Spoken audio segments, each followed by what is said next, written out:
Assalamu alaikum and welcome. The World Federation of Khoja Shia Internationally Muslim Communities is one of the most prominent Muslim organizations today. I'm delighted to be joined by its president, Dr. Asghar Moledina. Dr. Moledina, thank you very much indeed for joining us. Thank you. Assalamu alaikum wa rahmatullahi wa barakatuh. Alaikum assalam wa rahmatullah. Tell us a little bit more about the World Federation. The World Federation was established as a charity organization in the UK in 1976. If you would recall that at the time of independence in some of the African countries, there was a bit of uncertainty, and then the Uganda exodus of 1971, a lot of our community moved out to Europe, to North America, and other parts of the world. And then there was a need to have a central body organization which will facilitate and connect the community the world over. So I think with that vision, the World Federation was established in 1976. What motivated you to take its presidency? Or to be elected, if you like, or to put yourself forward for election? Yeah, well, there's a time in one's age, a time comes when one begins to feel that now one is in his sunset years, and let me try and do the maximum that I can during the few years or how many years we have left in our lifetime. I thought I had reached the end of that task to do work for my family, my business, and I said, let me now try and devote time to community work on almost a full-time basis. And what is your background by way of community work? Well, I was born in Mombasa, and Mombasa at that time when I was young was one of the biggest Jamaats in East Africa. And as young boys, we were very much motivated by our elders to take part in voluntary work. And one of the organizations that was there in Mombasa was the Isnashi Volunteers Network. And I was part of it, and we were, as very young kids, we always took pride in serving in the community. Whenever there's majalis or there's niyaz, we are there serving. So I think that was the beginning of taking part in community service. Sure. Let's talk a little bit more about the World Federation itself. One of the common questions that individuals will ask about the organization is that it's sort of very Khoja-centric, if you like, and not as diverse as it could be in its work. Would you agree with that? Well, yes and no. I would agree in the manner that you're saying is Khoja-centric. It was started by the Khoja community. It was founded by the Khoja community. Most of the volunteers who work in it are Khoja brothers and sisters. But as far as the work is concerned, it'll surprise many that perhaps over 70% of the work we do is outside the Khoja community. Okay, and how long has the World Federation been going? Since 1976. So would you say that in that time frame to now, to 2013, it should have perhaps opened up a little bit more to be less Khoja-centric and more encompassing? Because if it's facilitating, 70% of its work facilitates for non-Khojas, does it still need to therefore be Khoja-centric by your own admission? No, we welcome volunteers from all communities, like we have now during the coming Arba'in. We have an N2K walk, and we are inviting volunteers from all sectors of the community, from all the ethnic societies of the Shia community to come and volunteer and do the service to the Zawars on this way. So as far as projects are concerned, work is concerned, we do welcome all. And as our community spreads into North America, certain parts of Europe, the majority of the community members, of the Jamaat members who are members of the regional federations are not necessarily Khojas. So this is happening already, and we're not blocking it. Well, what about on the management front? I mean, it's all very well welcoming volunteers, but would you be as open to individuals being part of the management for the World Federation? The Constitution is silent on this. So as long as an individual member of the regional federation has known Khojas in it and they vie for the post, why not? Excellent. Right, I mean, the World Federation is respected globally as being a very transparent organization. We'll get into that in a moment, but tell us a little bit more about how it's run. Well, the supreme body in the structure of the World Federation is the conference, which we have once every 3 years. where councillors and delegates from all regional bodies are represented. And when I say all regional bodies, which means the individual Jamaats of the regional bodies are represented.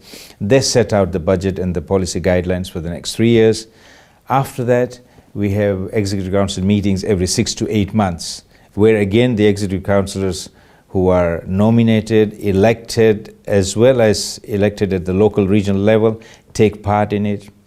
We present our accounts every Executive Council that meets, and it is open to scrutiny. People are open to ask any questions or any queries they have on that. Sure. How is the World Federation funded? Yeah, this is something that I'm glad that you raised that question. The World Federation today entirely relies on donations from the people. It's something that we really are working to look at as how we can have some sort of a sustained income in the years to come, inshallah. I mean, the organisation has been running for over 30 years. Many would say it's a little bit late to sort of start looking at sustainable incomes 30 years down the line. Do you think that's a valid criticism? I think it's very valid criticism, but you know, we are late. But now, since we are late, doesn't mean we don't start. We start as quickly as possible, and that's what we are trying to do. It's 37 years since the organisation has started, and it's high time we set up a foundation fund, do investments so that this organisation has a running income. I mean, are proactive steps at the moment being taken to make that vision a reality? Yes, about 18 months back, actually it went into effect about 12 months back, the World Federation Foundation Fund has been started. We have begun to collect substantial amounts into it, and a team is formed to advise the office bearers on the investment that we should do with the monies collected. Sure. Let's talk a little bit about administration. Obviously, the World Federation is a registered charity.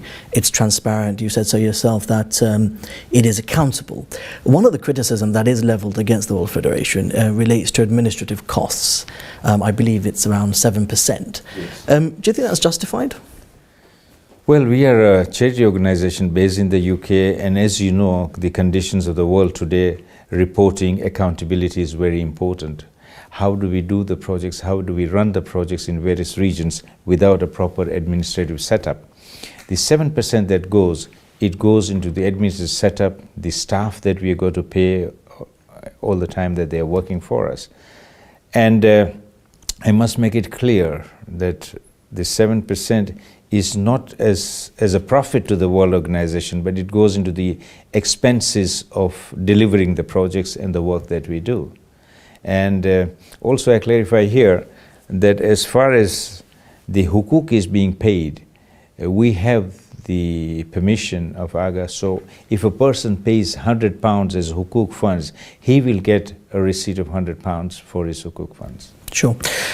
Tell us a little bit more about sort of what the vision is of the World Federation, say, for example, 5 years from now. I mean, what do you feel as an organisation you would like to achieve within that 5 years time span? Sure. Alhamdulillah, now after 37 years, the World Federation, I believe, has reached a stage when it should be a strategic body, helping the regional bodies to deliver the projects themselves. And we at World Federation work on the strategies as how they can do it. And I'll give you an example. Today, we have a Health Assistant Secretary General. We do a lot of work in Africa, in India, Pakistan, Iraq, and elsewhere on this health sector. But what I would really like to do is, as a health part of the World Federation, we would like to strategize and come and work on a data as to what are the percentages of diabetics, hypertensives, or obesity patients in the community, and how do we work on reducing those, how do we set up factors that every year we are able to reduce the statistics by 10% or so of these kind of cases. And that's what I'll be looking at when I say that we must strategize instead of, trying to do individual work in pockets and pieces. Do you think the World Federation, as it stands at the moment, is an effective umbrella organisation? I know certainly from my own travels, in Africa it appears to be very effective, but I've noticed disparity in Europe and indeed North America. Would you agree with that? Does more work need to be done? I'm sure more work needs to be done in North America and especially in Europe, as you say, because the community here is widely spread out. In Africa, they are close and well-knit. So more work has to be done, especially as far as communication is concerned. People do not know probably 20% of the work that the World Federation is doing. So we need to concentrate more on communication and letting the people know as to what is happening, especially in North America and Europe, and invite them to be part of this World Federation and the work that we are doing. Sure. Well, why do you think there is this disparity, apart from the fact that communities are a little bit wide? Yeah, I think the disparity is because they are spread out. If you go to look at our communities in United States and Canada, they are far wide apart, as I told you, as compared to Africa. And I think this is the main reason. And then also here, with the outside influences, with the way people work here, they are also influenced by what is happening. There's so many other charities, so many other projects happening, unlike in Africa, where our community is the main focus of work that is happening. Sure.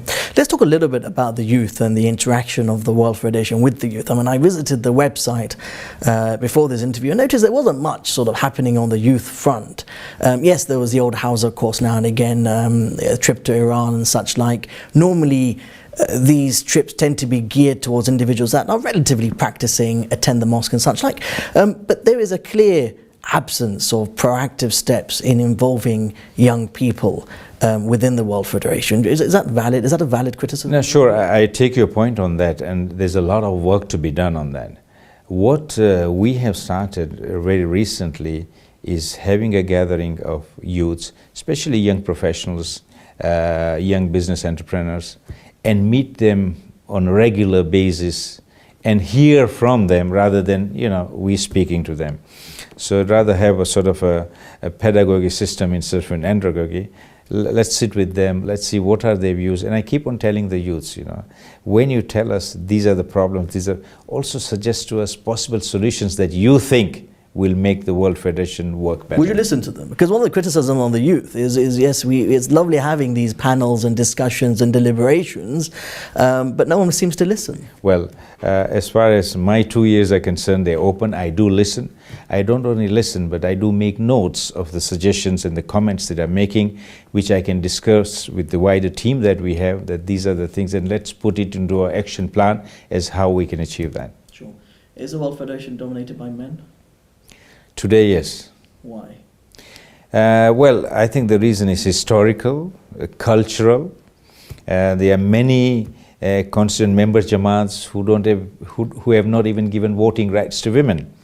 So that is changing, and I'm pleased to let you know that the biggest Jamaat of the Khoja Shia International World, which is the Pirai Jamaat in Karachi, have now changed their constitution to give women voting rights too. I believe Hujjat also does this, Madagascar also does it, and we are trying to work on it. You just can't enforce this from the top. It has to come from the ground level there, and it's happening, it's changing. How long do you think it will take? I mean, if 37 years isn't enough to give women voting rights, I mean, another 10 years perhaps? Or? I think perhaps less, maybe 5 years. Okay, so that's optimistic. I mean, this is a problem, isn't it? Because we're talking about an organisation that is perhaps a role model for many organisations, dominated by the male gender, if you like, in management positions. Sure. I've conducted interviews with presidents of Khoja Jamaats where individuals say, yes, we might have ladies on the executive committee and such like, but when it comes to Eid prayers, there's no space for them.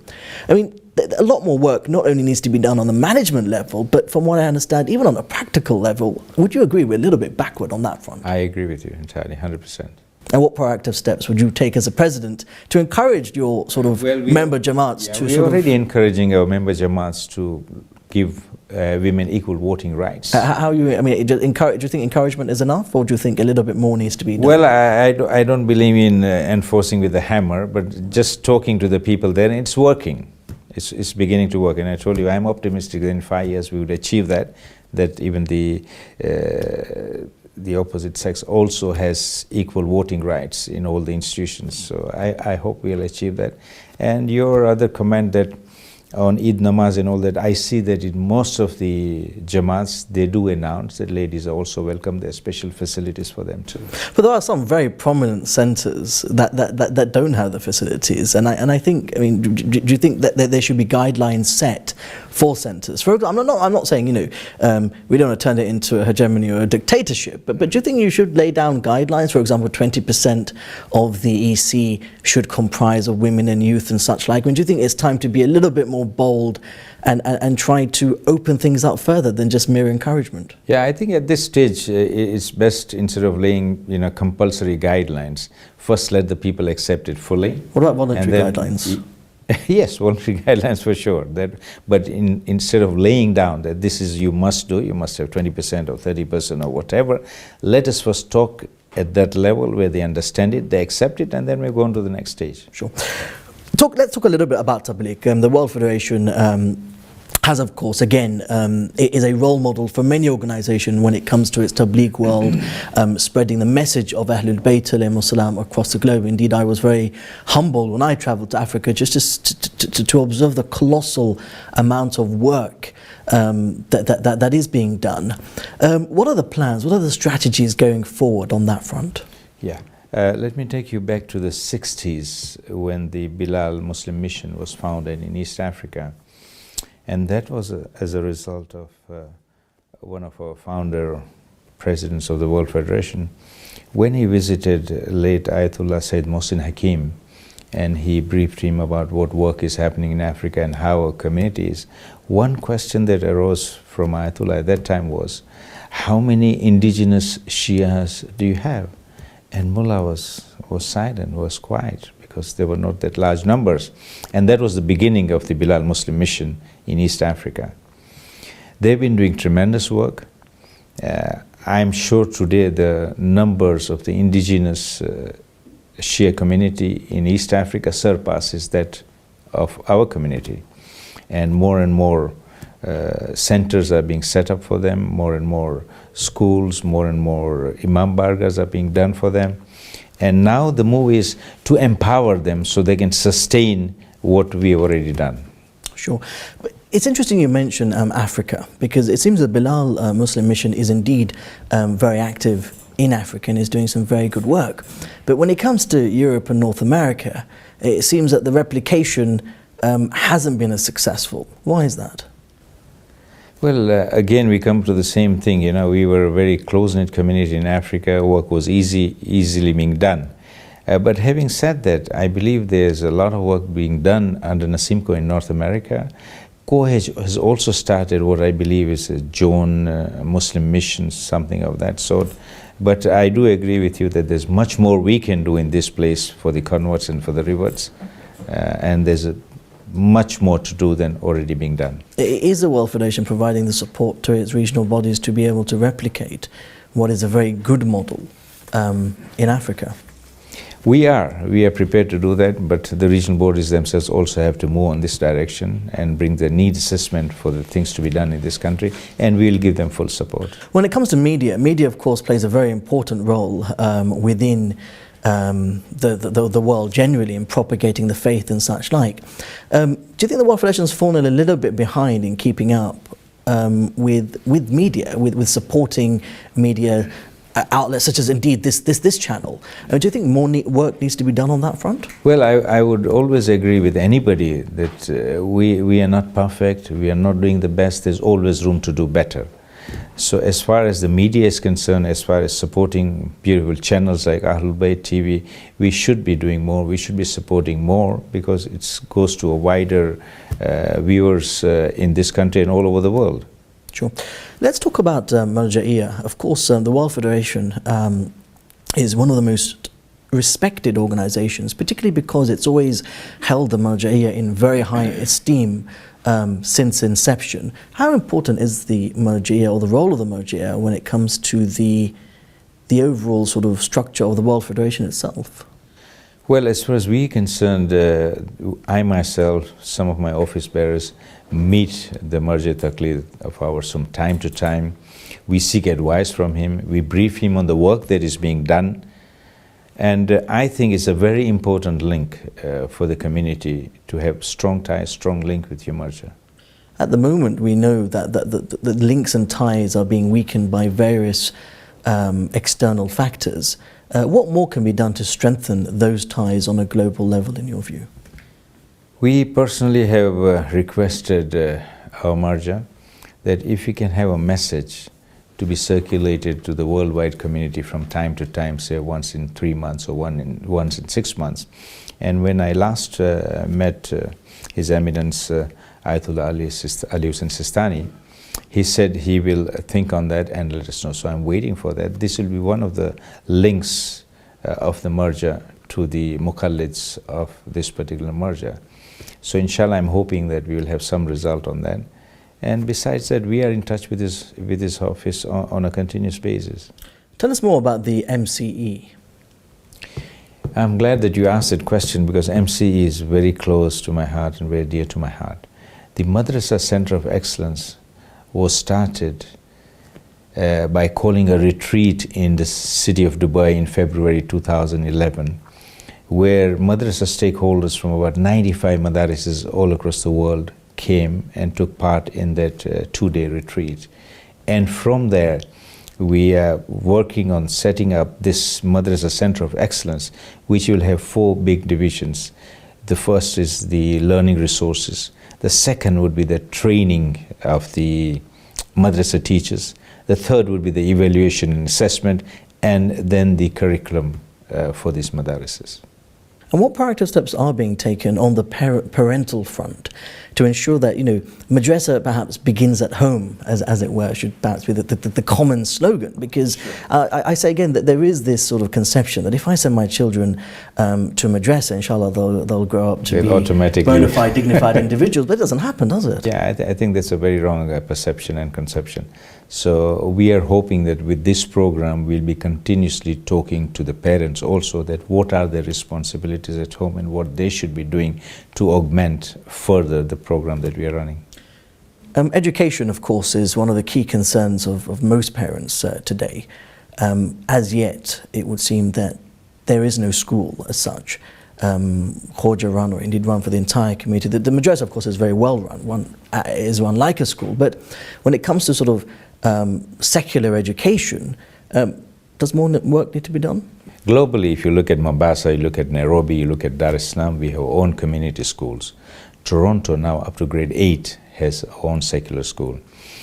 We have been telling the people here, the community in Europe, especially in bigger Jamaats like London, that that's a very priority step and they must work on it. We are prepared to back them as much as possible, but the initiation, the motivation, the groundwork must come from the community here. Let's move on to talk a little bit more about the general areas of work that the World Federation engages in.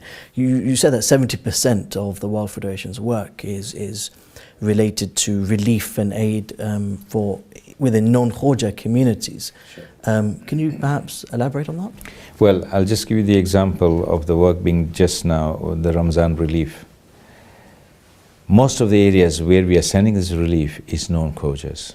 I could tell you perhaps 90% or 95% or plus would be for non-Khoja community. We work in almost 15 countries right now. Pakistan, India, Iraq, refugees from Syria, Africa, many countries in Africa, and this is all directed towards the non-Khoja recipients of this work. Sure. When it comes to this relief work, it's interesting you mentioned that you're working in over 15 countries, or the World Federation is working in over 15 countries. There are many charities out there that are engaged in relief work around the world. There is also no doubt replication that also takes place. What steps has the World Federation taken, A, to work with other charities, and B, to avoid replication? As far as relief work is concerned, in the regions that we are working, where we have regional partners, regional agencies, we get first a needs assessment from them. We go through the needs assessment, check out everything, and then make sure that the area we are working on, there's no duplication. If there is some similar project or similar school which is needed in the same area, then we would rather tell them we may support that same school there in the area rather than inventing the wheel again. We do check, but we are human beings. We may be making mistakes in some areas where we don't know. Another example I would give you is, you would recall the earthquake in Haiti. Yes. About 4 years back or so.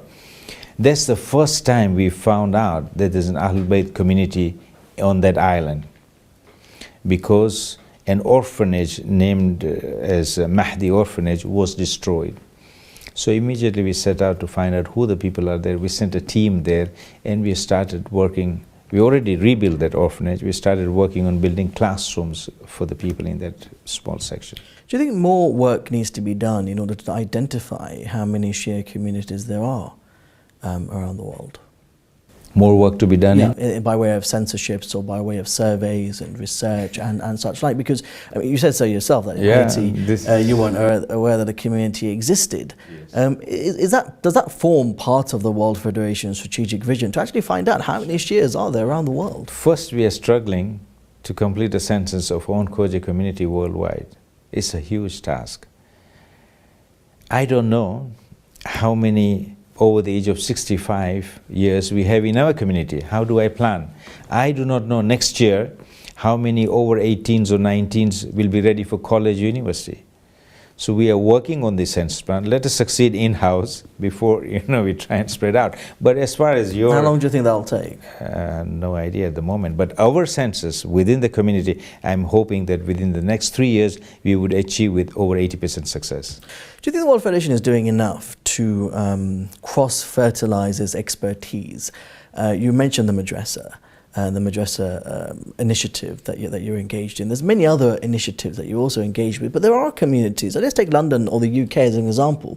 There are communities that don't have a madrasa syllabus. There are communities that don't even have a madrasa, wouldn't know where to start in order to begin the process of establishing a madrasa.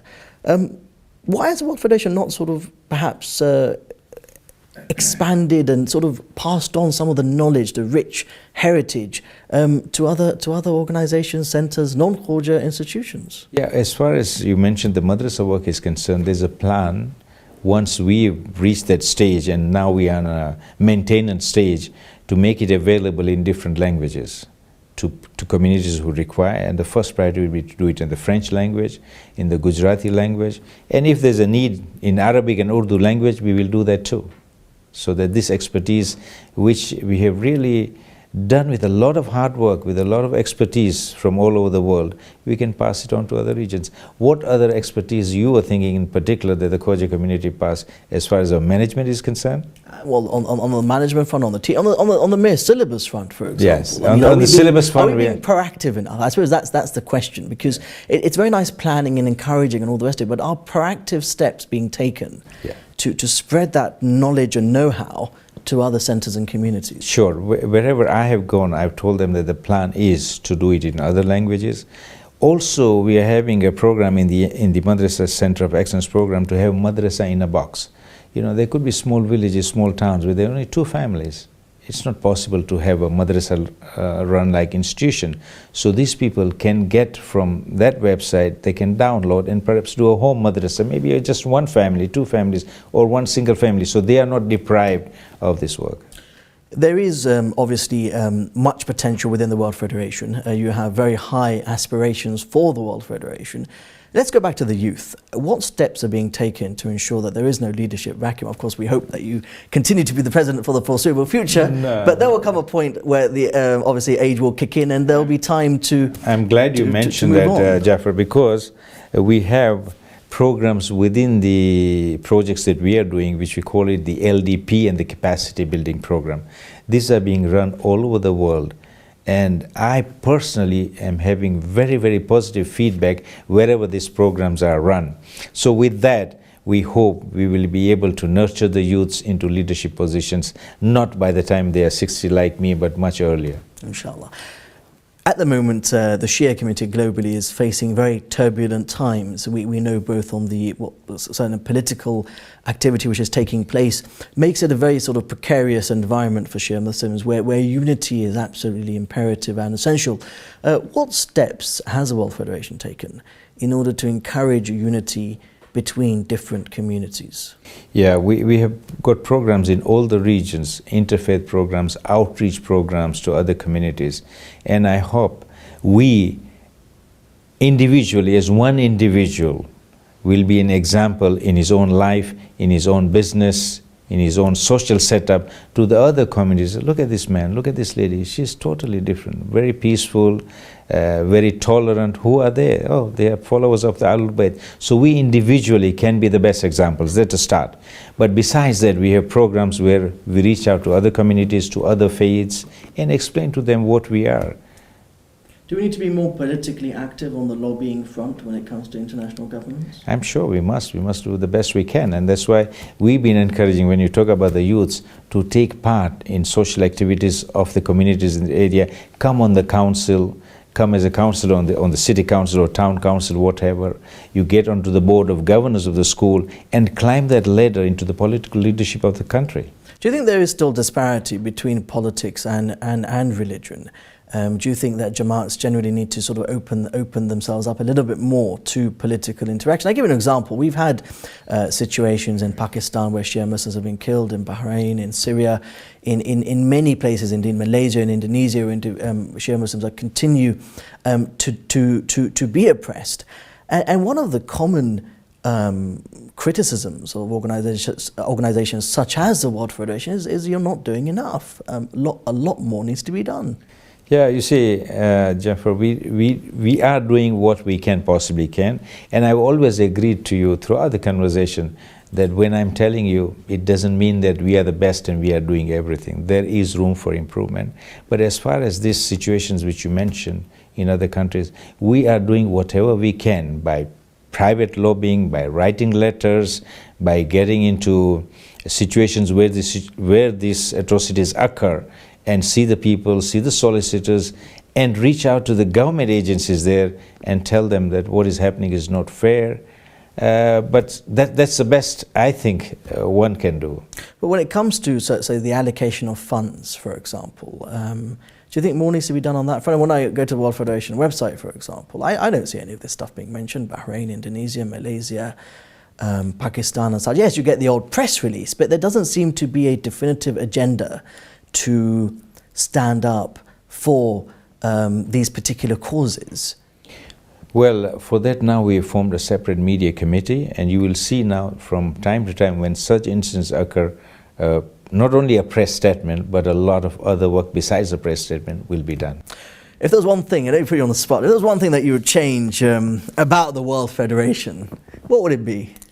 I would love that the World Federation can have a standing income of £10 million a year, and let's work to reach that this World Federation, because for any project, any society, any organization to succeed, besides the manpower, besides the volunteerism, we do need money. And let us join together to work on raising this foundation fund to a level whereby we can have substantial income for the World Federation.